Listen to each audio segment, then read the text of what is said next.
মাদ। মাদ মাদ প্রথমে আমাদের জানতে হবে মাদ কাকে বলে। হরকতের উচ্চারণ টানিয়ে পড়াকে মাদ বলে। মাদ কাকে বলে? হরকতের উচ্চারণ টানিয়া পড়াকে মাদ বলে। হরকতের উচ্চারণ টানিয়ে পড়াকে কি বলে? মাদ বলে। হরকতের উচ্চারণ টানিয়া পড়াকে মাদ বলে। হরকতের উচ্চারণ টানিয়ে পড়াকে কি বলে? মাদ বলে। হরকতের উচ্চারণ টানিয়া পড়াকে মাদ বলে। মাদ কাকে বলে? হরকতের উচ্চারণ টানিয়া পড়াকে মাদ বলে। মাদের হরফ তিনটি। মাদের হরফ কয়টি? মাদের হরফ তিনটি। মাদের হরফ কয়টি? মাদের হরফ তিনটি। এক, জবরের বাম পাশে খালি আলিফ মাদের হরফ। জবরের বাম পাশে খালি আলিফ মাদের হরফ। জবরের বাম পাশে খালি আলিফ মাদের হরফ। জবরের বাম পাশে খালি আলিফ মাদের হরফ। সবাই, অনেকের সাউন্ড আসছে না। দুই, পেশের বাম পাশে জজমলা ওয়াও মাদের হরফ। পেশের বাম পাশে জজমলা ওয়াও মাদের হরফ। তিন, জেরের বাম পাশে জজমলা ইয়া মাদের হরফ। জেরের বাম পাশে জজমলা ইয়া মাদের হরফ। আচ্ছা, এবার বলেন মাদের হরফ হইলে মাদের হরফ হইলে তাহার ডান দিকের হরকতের সঙ্গে তাহার ডান দিকের হরকতের সঙ্গে সবাই তাহার ডান দিকের হরকতের সঙ্গে তাহার ডান দিকের হরকতের সঙ্গে এক আলিফ টানিয়া পড়িতে হয়। হরকতের সঙ্গে এক আলিফ টানিয়া পড়িতে হয়। ইহাকে মাদ্দে তবাই বলে। ইহাকে মাদ্দে তবাই বলে। ইহাকে মাদ্দে তবাই বলে। খারা জবর খারাজের উল্টা পেশ হইলে এক আলিফ টানিয়া পড়িতে হয়, ইহাকেও মাদ্দে তবাই বলে। খারা জবর খারাজের উল্টা পেশ হইলে এক আলিফ টানিয়া পড়িতে হয়, ইহাকেও মাদ্দে তবাই বলে। আচ্ছা, তাহলে প্রথম যে বিষয়টা, জবরের বাম পাশে খালি আলিফ মাদের হরফ হইলে কিভাবে পড়তে হয়?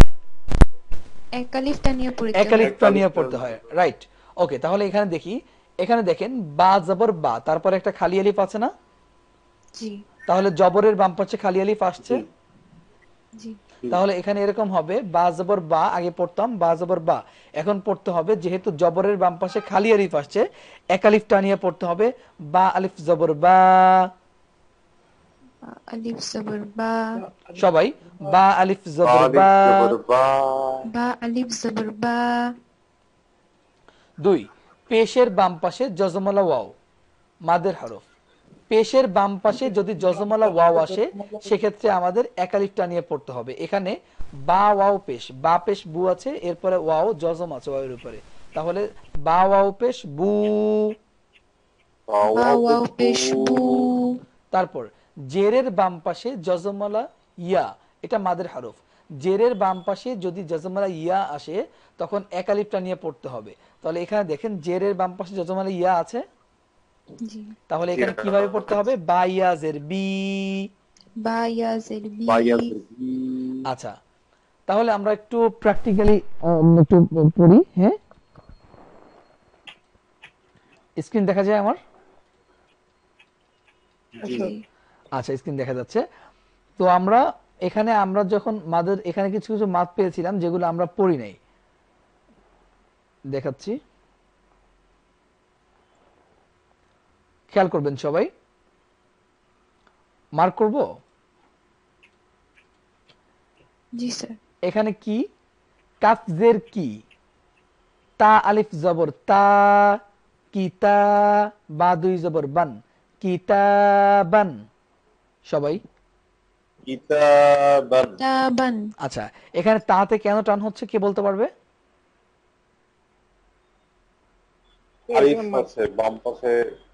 রাইট, জবরের বাম পাশে খালি আলিফ আছে। আমরা এতক্ষণ পড়েছিলাম জবরের বাম পাশে খালি আলিফ মাদের হরফ। মাদের হরফ হইলে কি হবে? এক আলিফ টানিয়ে পড়তে হবে। তাহলে এখানে তার উপরে জবর, তার বাম পাশে খালি আলিফ আছে। জি। তাহলে এখানে এক আলিফ টানিয়ে পড়তে হবে না? জি। সবাই বলেন কিতাবান। কিতাবান। খারা জবর খারাজের উল্টো পেশ হইলে কি হয়? এক আলিফ টানিয়ে পড়তে হয়। এই মাদের নাম কি? মাদ্দে তবাই। মাদ্দে তবাই, রাইট। তাহলে মাআবান। মাআবান মাআবান আচ্ছা এখানে কি হবে, তারপরেটা কি হবে? লিবাসান লিবাসান বাতে কেন টান হচ্ছে? বা জবরের বাম পাশে জবরের খালি আলিফ বাম আছে। পাশে খালি আলিফ। রাইট, ওকে। তাহলে আমরা এখানে দেখি তারপরে আমরি, আমরি, আমরি এখানে রিতে কেন টান হচ্ছে? কারণ জেরের জেরের বাম বাম পাশে পাশে ইয়া আছে, যজমালা ইয়া। যজমালা ইয়া রাইট, আছে। জেরের বাম পাশে জজমালা ইয়া আছে, এজন্য এখানে আমরি, রিতে এক আলিফ টান হচ্ছে, ঠিক আছে। আমরি এরপরে ইয়াহদি, ইয়াহদি, ইয়াহদি ইয়াহদি, ইয়াহদি, ইয়াহদি জেরের বাম পাশে জজমালা কি আছে? জজমালা কি আছে? ইয়া। যজমালা ইয়া। আচ্ছা, তাহলে এক আলিফ টানিয়ে পড়তে হবে, ঠিক আছে। ওকে, তাহলে তারপরটা কি আছে? তারপরে শব্দটা কি? ইয়াগনি ইউগনি তুগনি, আবার? ইউগনি ইউগনি, আচ্ছা, আবার বলেন। ইউগনি, ইউগনি আচ্ছা, ইউগনি টান হচ্ছে কেন? এই যে জেরের বাম পাশে যজমালা ইয়া। পেশের বাম পাশে, জেরের বাম পাশে জজমালা ইয়া থাকলে কি ইয়া। হয়? এক আলিফ পরিমাণ এক আলিফ টান হয়। এক আলিফ টান হয়। এই মাদের নাম কি? মাদ্দে মাদ্দে তাবাই। তাবাই। আচ্ছা, ঠিক এর নিচে চলে যাই আমরা। ওয়াফু, ওয়াফু, সবাই ওয়াফু। ওয়াফু, নাইম, শাহজাহান, কি হয়েছে? আপনাদের সাউন্ড আসছে না কেন? ওয়াফু, ওয়াফু ওয়াফু, ওয়াফু, এখানে ফুতে কেন টান হচ্ছে? এখানে পেশের বাম পাশে যজমালা ওয়াও। পেশের বাম পাশে যজমালা ওয়াও থাকলে কি হয়? এক এক আলিফ টানিয়ে পড়তে হয়। এটা কি এটা হচ্ছে কি মাদ? এটা মাদ্দে তাবাই। মাদ্দে তাবাই হলে কি করতে হয়? এক আলিফ টানিয়ে পড়তে হয়। এক আলিফ টানিয়ে পড়তে হয়।